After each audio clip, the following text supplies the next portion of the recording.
Kylian Mbappé pourrait prendre la parole à l'issue du match contre Lens samedi soir. Ça vient de Bruno Salomon, France Bleu, Paris. Les gars, cette information est impressionnante. Si c'est vrai, est-ce que c'est pas le clou du spectacle? Comme je vous ai dit, très récemment, le message côté Madrid, c'était « on ne fera pas d'offre ». Le joueur ne s'est pas manifesté, le club ne nous a rien fait, ni le joueur ni le club se sont manifestés.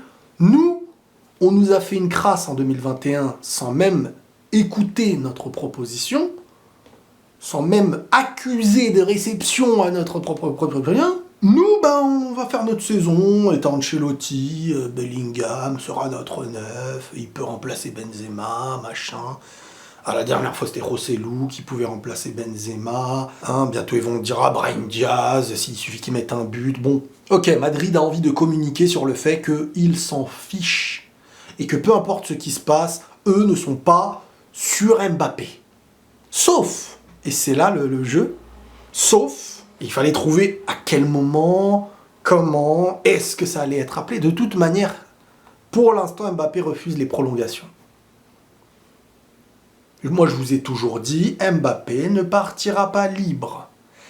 Pour moi, mais tout ça n'est que de l'analyse.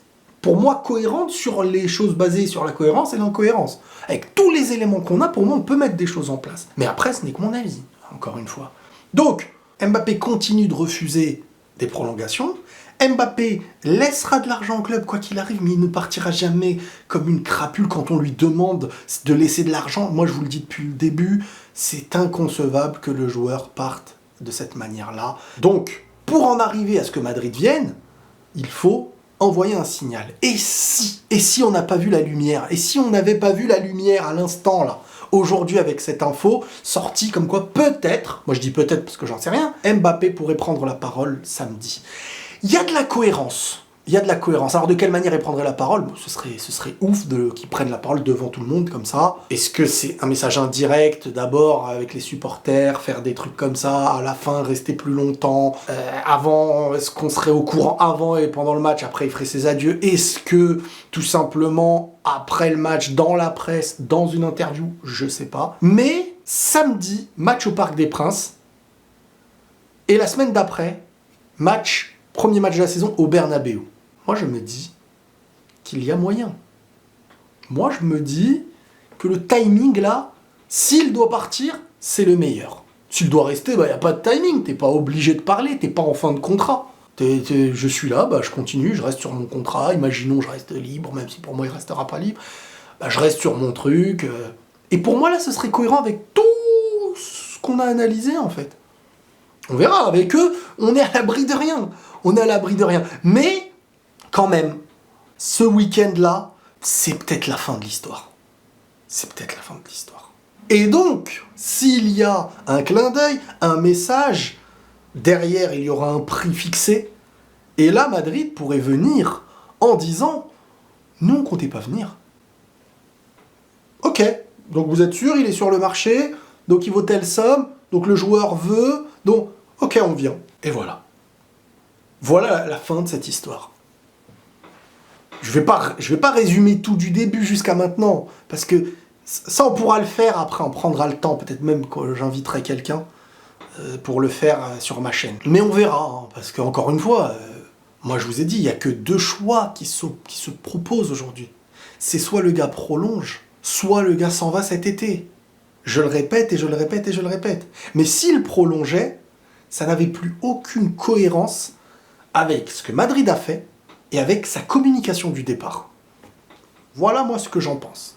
On va pas prendre la tête longtemps, c'était juste pour commenter cette actualité et pour avancer sur ces petites informations. Aujourd'hui, il y a des échos comme quoi il refuse toujours des prolongations ou des négociations. On a cette idée que Madrid, hier je vous l'ai dit, en plus Pedrerol l'a dit. Ça m'a choqué parce que moi j'ai le retour de Madrid, c'est cette info, je vous l'ai dit même dans la vidéo, donc il y a la preuve, comme quoi depuis 2021 le PSG n'a pas accepté, non, c'est pas une histoire d'accepter, c'est n'a pas à snober le Real et tout, Donc depuis 2021, le Real, le truc, le contact avec Paris et tout. Et le lendemain, enfin dans la nuit, ou je sais pas quand, moi c'est le lendemain que j'ai l'info sur les réseaux, t'as Pedrerol qui dit exactement la même chose. Et je me dis, c'est là où Madrid balance sa communication. Limite, je participe à cette com, sauf que moi je peux dire Madrid explique ça, mais moi par contre j'y crois pas. Je sais pas, peut-être ça va être mal pris ce truc-là.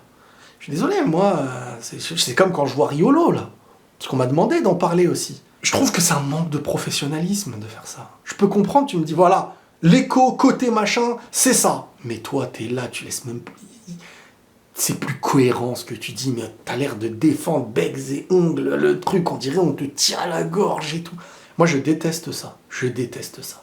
Alors, si demain, on me garantit une villa, tout ça, vas-y, je participe à la com d'un club, c'est pas illicite de faire ça, je participe à une communication, il n'y a aucun problème. C'est-à-dire que des fois, on m'apporte des choses, mais je suis pas là pour vous transmettre ce qu'on m'apporte. Moi, je suis là pour analyser les faits médiatiques, footballistiques, ce qui ressort, et je l'analyse avec vous. Mon point de départ, c'est de faire en sorte d'analyser comme si je n'étais au courant de rien.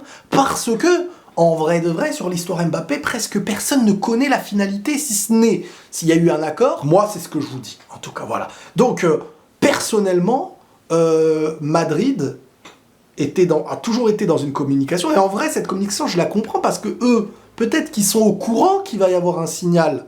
Donc venir dire on va faire une offre et tout, c'est pas leur avantage. Leur avantage c'est de se dire nous, on s'en fout. Et que si tu t'en fous, on s'en fiche. Toi, tu te positionnes comme un grand nom, t'as ton numéro 9 vacant, t'as 1 million d'arguments pour dire que tu t'en fous pas, mais médiatiquement, tu t'en fous. Mais si tu sais qu'il va y avoir un appel, à un moment donné, t'es sur la bonne communication, parce que après tu viens, dès qu'il y a cet appel, dès qu'il y a ce clin d'œil, dès que le joueur est mis en vente, et bah là, tout le monde aura la part du gagnant-gagnant. Je conclus avec un Mbappé qui aura tout donné jusqu'au dernier match, qui laissera de l'argent au club, un PSG qui aura vendu Mbappé en étant plus fort que l'institution Mbappé. Donc Paris se positionnerait comme voilà un club qui maintenant vend quand un joueur ne s'investit plus.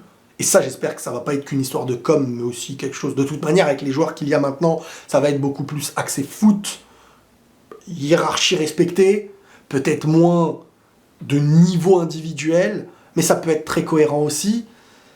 Petit à petit, après tu achètes une bonne individualité qui se fond au milieu de tout ça, et ça peut le faire.